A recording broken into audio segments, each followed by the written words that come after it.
Welcome to Summarize Science. Have you ever wondered how an AI like ChatGPT forms its opinions or decides on a stance for controversial topics? It might seem like magic, but it's actually a carefully designed training process, and researchers have just peeled back the curtain on how it really works. This new paper investigates what they call value drifts, which is how an AI's values change during its post-training. After an AI learns basic language from the internet, it goes through a two-stage alignment process to make it helpful and safe. The first stage is called Supervised Fine-Tuning, or SFT. Think of this as the AI studying from a textbook full of high-quality questions and answers, learning how to follow instructions properly. The second stage is called Preference Optimization. This is like getting feedback, where the model is shown two different answers and told which one humans prefer, with the goal of refining its behavior. But here's the first major discovery from this research. Almost all of the AI's core values are set during that first textbook stage, the SFT. The data used in this initial phase is the dominant driver, rapidly shaping the model's stance on everything from immigration to climate change. And now for the most surprising part. The second feedback stage, preference optimization, does very little to change these established values.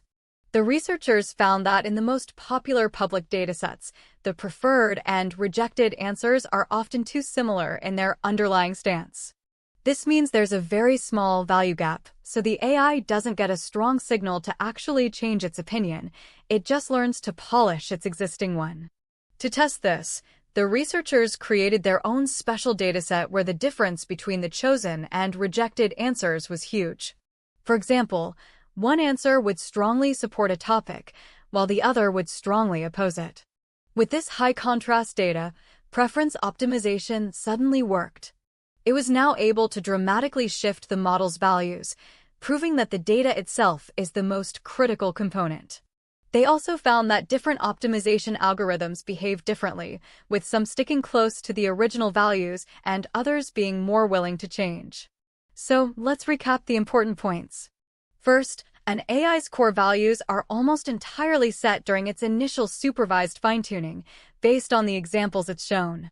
Second, the popular preference tuning we hear so much about often fails to change those values because the training data lacks a clear contrast in opinions. And third, preference tuning can work, but only if the data is specifically designed with a large value gap. This has huge implications for the future of AI.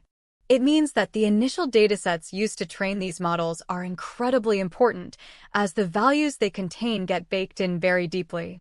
It places a massive responsibility on AI developers to curate that initial data carefully. It also suggests that if we want to steer AI values in a specific direction later on, we need to focus less on the algorithms and more on creating high-quality, high-contrast preference data. Thanks for watching Summarize Science.